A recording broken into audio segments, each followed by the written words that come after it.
ہمارے ساتھ ڈاکٹر عبید الرحمان موجود ہیں اسٹوڈیو میں, consultant department of plastic and reconstructive surgery from Liaquat national hospital. السلام علیکم ڈاکٹر صاحب, کیسے ہیں ڈاکٹر صاحب آپ؟ اچھا ڈاکٹر صاحب, بہت ہی زبردست ٹاپک ہے آج کا, اور یقیناً بہت سارے لوگ سن رہے ہوں گے. کاسمیٹک سرجری کی جب بات کرتے ہیں تو وہ آپ کے ذہن میں بہت ساری باتیں آنے لگتی ہیں, لیکن جب میں اس کو گلوبلی اور جب پاکستان میں اس کی ایک کمپیریزن کی بات کروں تو آپ کیا اس وقت دیکھتے ہیں کہ کیا پرسیپشن ہے کاسمیٹک سرجری کا اس وقت پاکستان میں؟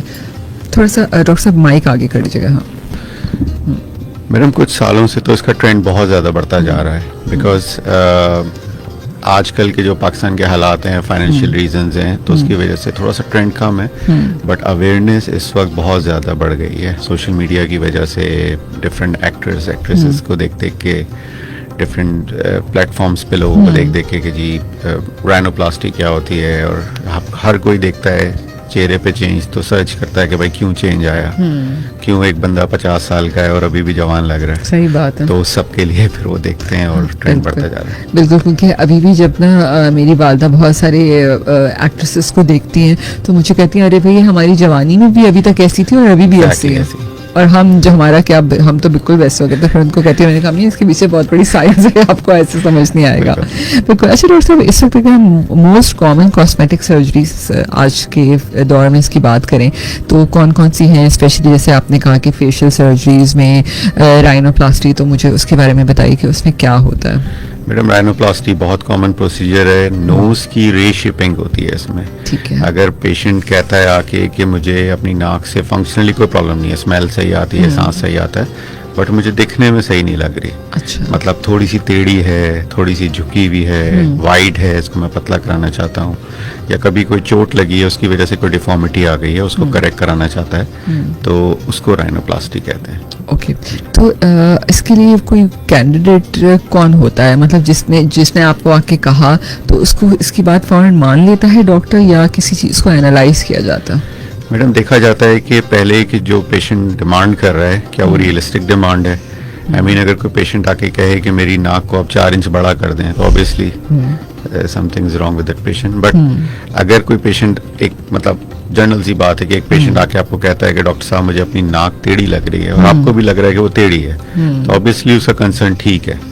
جنرلی پیشنٹ آتی ہیں جن کی شادیاں ہونے والی ہوتی ہیں, 20-25 سال کی لڑکی آتی ہے, بولتی ہے مجھے اپنی ناک تھوڑی سی ٹیڑھی لگ رہی ہے, اور obviously ٹیڑھی ہوتی ہے, تو وہ صحیح کینڈیڈیٹ ہے. مگر اگر کوئی پیشنٹ آتی ہے اور کہتی ہے کہ آپ بتائیں میری ناک میں کیا پرابلم ہے, تو obviously یہ بتانا مناسب نہیں ہے, اور اس سے پوچھنا ہوتا ہے بیسیکلی کہ وہ کیا چاہتی ہے. بالکل بالکل, آپ صحیح کہہ رہے ہیں. ٹھیک, صحیح بات ہے. ناک ٹیڑھی ہے اور یہ بڑے مسائل ہوتے ہیں, اور لوگ ظاہر ہے جب ہم اوور آل اپنی لکس کی بات کریں, یہ ہر کسی کی سائیکی ہوتی ہے کہ وہ جب اپنے آپ کو شیشے میں دیکھے تو اس کو خود بھی اپنا آپ اچھا لگے. ٹھیک ہے, تو ایسے بہت کم لوگ ہوتے ہیں جن کو کوئی اپنے آپ سے کوئی مسئلہ نہیں ہوتا. نہیں میڈم, حیرانگی کی بات یہ ہے کہ ہمارے پاس بہت کامنلی ایسے پیشنٹس آتے ہیں. اکثر ایک پیشنٹ ریسنٹلی آیا, وہ ایک ہیرو کی تصویر لے کر آیا کہ مجھے اپنی ناک ایسے بنانی ہے. نہ کرے واقعی. جی. تو ان کو پھر منع کرنا پڑتا ہے اور ان کو سمجھانا پڑتا ہے کہ بھائی ایسا نہیں ہو سکتا. ایک اور پیشنٹ آئے, وہ کہتے ہیں کہ مجھے اپنی ناک 2 ملی میٹر اوپر کرانی ہے. 2 ملی میٹر اوپر کیوں کرانی ہے؟ اس لیے کہ میں نے ایک سافٹ ویئر دیکھا تھا, اور اس سے میں نے جب اپنی سیلفی لی تو اس نے مجھے بتایا کہ 2 ملی میٹر ناک اوپر ہونی چاہیے. اچھی بھلی ناک تھی اس کی, تو اس کو منع کیا گیا کہ بھائی آپ ایسے نہ کریں. سب یہ فیس لفٹ ایک اور چیز ہے جس میں ہم دیکھتے ہیں کہ ود ایجنگ ظاہر ہے آپ کی اسکن مسلس لوز ہو جاتے ہیں, تو فیس لفٹ کیا چیز ہوتی ہے؟ جیسے جیسے ایج بڑھتی جاتی ہے ہمارے فیس کی اسکن لیکس ہوتی جاتی ہے, کیونکہ اندر جو چربی ہوتی ہے اسکن کے نیچے وہ کم ہوتی جاتی ہے, بون کم ہوتی جاتی ہے, تو اسکن لوز ہو جاتی ہے, ہینگ ہو جاتی ہے. تو یہ اراؤنڈ 40s اور 50s کے اندر پیشنٹس کی بہت کامنلی نظر آتی ہے ہم کو کہ اسکن لیکس ہو گئی ہے. تو اس وقت اگر وہ چاہیں تو اسکن کو ٹائٹ کرا سکتے ہیں, فیس کی جو ایکسس اسکن ہے اس کو ریموو کرا سکتے ہیں. ٹھیک ہے, تو اس کو فیس لفٹ کہتے ہیں. فیس لفٹ کہتے ہیں. تو یہ بھی ہم ایک سرٹن ایج کے بعد کروا سکتے ہیں؟ نہیں, ڈپینڈ کرتا ہے کہ پیشنٹ کو کیا پرابلم ہے. اگر بہت سارے ایسے پیشنٹ بھی ہوتے ہیں جو کہ ایک سائڈ کا فیس میں پرابلم ہوتا ہے, چوٹ لگ گئی کسی وجہ سے, فیس لیکس ہو گیا, ڈھیلا ہو گیا ایک طرف, کوئی نرو کی انجری ہو گئی, تو اس کے اندر آپ ارلی بھی کر سکتے ہیں. مگر جنرلی